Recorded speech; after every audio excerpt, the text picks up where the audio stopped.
Good morning, friends. Welcome back to my YouTube channel, Medical Classes by Dr. Srinidhi Kumar Acharya. Please don't forget to subscribe my channel and also please give your valuable comments. In the last two classes, we have seen about the ataxia. Now, one of the very important function of the cerebellum is also about the gait. Okay, so gait is one of the important function of the cerebellum, because to have the proper gait, now cerebellum has to modify or finely tune the muscular movements. Okay, so if there is cerebellar dysfunction, there will be swaying. Swaying means bending or falling on any one of the side. Okay, sometime bending may be unilateral, sometime bending may be bilateral. It depends upon the lesion, where the actually lesion is. So, and it will be a wide based gait, and abnormal tandem gait will be seen. Now this is very important. Disturbance of the gait disturbance is always in wide based gait. Okay, and swaying on walking to either of the side. Okay, so these are the two important things in which the cerebellum is get affected, leading to problem in the gait. So since the last three classes, we have seen so many functions of the cerebellum, isn't it? It is tone, maybe in speech, in the facial movements, in the limb movements, in the truncal movements, in each and every movement. Then again in talking, then in the head control, then eye control, eyeball movements. So cerebellum is very important. Okay, coordination of the speech, so gait. So many important functions are there for the cerebellum. Now we come to the very important thing that is called as Romberg sign. So this is commonly used in the clinical practice, isn't it? Everybody may be knowing about it. But what is the background of this Romberg sign? Now, Romberg sign helps to identify the sensory ataxias. Okay, how? Now see, when I am walking, actually, three things are helping me to walk.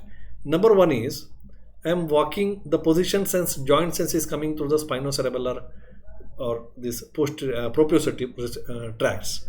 Okay, dorsal nerve root tracts. So that is giving the real-time data. Second is, balance is also maintained by the vision also, isn't it? And in the meantime, balance is also maintained by the cerebellum. We know that. Now, so when we ask the patient to stand by keeping the both feet close together, okay, and hands are stretched in the front. So now what is happening in this case? The patient requires a greater sense of balance if our feet are close together. Then it is spread out wide, isn't it? In the disturbance of the cerebellum, we have got the wide based gait. Okay. Now, if the patient is keeping the two legs apart, then the much balance is not required. But if the patient is keeping both the legs together, feet together, then he requires more balance, isn't it? It's quite known fact. So now maintaining the balance, we need to input from the so to maintain this balance, he needs the input from the sensory system and also from the cerebellum to coordinate. That means when he is standing, to maintain the balance, he need the joint sense, position sense, etc., which is coming through the proprioceptive tracts. Okay, this is very much required, and this proprioceptive signals should be given to the cerebellum, and now cerebellum has to coordinate. Then only he is able to maintain the balance when both the feet are together. Now suppose if your sensory input has gone, okay, that means proprioceptive receptors are gone, or maybe sometime anterior and posterior spinocerebellar tract has been gone, okay, but your eyes are still open. You suppose think that sensory output is gone, input is gone, usme problem hai, okay, but your eyes are still open. Now eyes helps to maintain the balance, isn't it? So many of the time, although your sensory problem is there, it was not understood easily because eyes will compromise this particular problem in the balance. So by looking at the by visual output, visual things, you can look at the area and you can correct yourself. So now suppose if your sensory input is gone and still your eyes are open, and now by using the visual output, our sensory system compensates for the lack of the sensory input from the limbs, proprioceptive receptors of the limbs. So but suppose if you also close your eyes, then this compensation is also gone, and then the patient will have the ataxia. He will fall on the affected side. Okay, so positive Romberg sign is suggestive of sensory ataxia. I hope you understand. Very simple. Rhombus sign is used to understand or identify the sensory ataxia. Ask the patient to stand still, straight, with both the feet together, hands outstretched. Okay, hands outstretched. Now patient need a lot of balance to maintain that particular position. In a normal person, it's not a big problem because his sensory tracts are normal, his eyes are normal, cerebellum is normal, no problem. But in a person who is having some sensory problem, sensory ataxia, the sensory tracts are gone. But still he maintained the balance. Still he maintained the balance because eyes are working. And by looking at the eye, by visual inputs, so he can maintain the balance. Now suppose if you ask the patient to close the eyes also, now sensory input is already gone and you have removed the eye input also. Now there is no way the real-time data is going to the cerebellum. Now he will have the ataxia. And this is called as positive rhombus sign.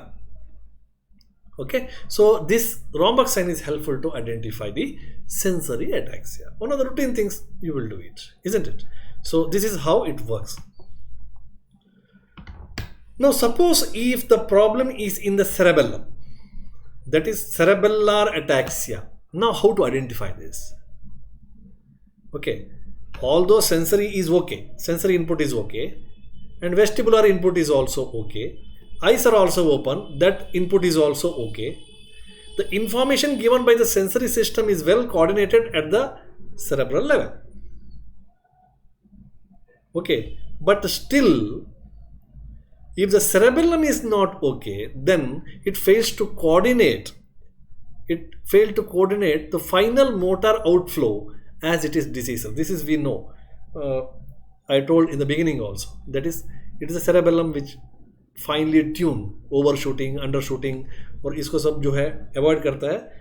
So by estimating calculating the length and all. So fine tuning of every movement is done by cerebellum. Now, if everything is fine, if the cerebellum is gone, again there will be ataxia, and this is called as cerebellar ataxia. This is called as cerebellar ataxia. So even with the open eye also, yeah, तो यहाँ पे क्या होगा? In the rhombus sign, when you close the eye, then only the problem will be there. But here in cerebellar ataxia, with the open eye also, he will have the problem because open eye has nothing to do, because open eye can give the sensory input. Sensory input यहाँ पे ठीक से जा रहा है, ऊपर तक जा रहा है. मोटर इनपुट भी अच्छे से आ रहा है, बट वो जो मोटर इनपुट आ रहा है, the cerebellum is not able to finely tune it, and as a result there is a ataxia. Therefore it is called a cerebellar ataxia with eyes open. With eyes open also. Okay. Now in the cerebellum, the central vermis portion, as I told in the beginning also, takes care of the truncal muscles. Okay. जो vermis जो portion है, so that takes care of the there is a homunculus. I think you know the homunculus. Okay, each part will be deployed for take the responsibility of each part of the body muscles. Now the central vermis portion takes care of the truncal muscles. So truncal balance, core balance is taken by this particular vermis. And the lateral hemispheres which is present in the cerebellum, that take care of the upper and lower limbs. This is also I told in the beginning. And so in the hemispheric lesion, there will be always intentional tremors, dysmetria, etc. will be there. Whereas in case of vermis lesion, there will be truncal ataxia will be there. Okay, this is a repetition I have told already. Okay, so this is how we have to identify spinal ataxia, cerebellar ataxia, vestibular ataxia, cerebellum ataxia, okay, like that. So now, cerebellum is basically, cerebellum contains three parts. One is anterior lobe, posterior lobe, and the flocculonodular lobe. Flocculonodular lobe is considered as the oldest part. So it always maintains the primitive movements. Okay, so there are also the four basic deep nuclei are present in the cerebellum. They are called as a dentate nucleus, embelliform nucleus, globus nucleus, and fastigious nucleus. Each has got its own significance. Okay, so when the sensory information, when the sensory information comes, first this sensory information which is coming from the different ascending tracts, it is going to the superficial parts of the cerebellum.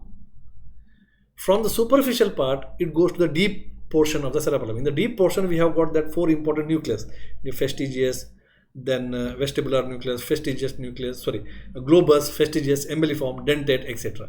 So these 4 important nuclei are present in the deep portion. So information first it reaches the superficial part of the cerebrum. From there it goes to the deep portion, and from the deep portion again it goes output. And when it is going out, if there is any problem, that is called as a cerebellar output ataxia. Cerebellar output ataxia. So now, so these are some of the basic things that we have to understand. So problem may be there in the sensory tracts, problem may be there in the cerebrum. In the cerebrum again, problem may be there in the superficial portion, in the deep portion, or again in the vermis portion or hemispheric portion, or in the superficial or deep portion. Or problem there may be in the input itself, or problem there may be in the output. All these things will going to cause the ataxia, and this is ataxia due to cerebellar problem. It is given different names. From there the information goes to the midbrain, that is vestibule. In the vestibule again we have got cerebellar input, then auditory input, visual input, and as well as one of the input from the sensory input. So these 4 inputs are there, and everything is coordinated there, and then it is given to the cerebrum, and accordingly cerebrum is doing the work or motor movements. So if the problem is there in the vestibular portion, it is a big issue, and we have a different test to identify that. Okay, so there will be ataxia will be there, but along with ataxia in the vestibular problem, the problem will be like spinning, giddiness, okay, tinnitus, etc. Like such problems will be there. Okay, so this is all about the ataxia, the basics understanding of ataxia and the role of cerebellum in causing ataxia. Now in the next class onwards, we will go for the approach. So how the ataxia can manifest, what are the different types of ataxias, and how we have to identify that. Thank you very much.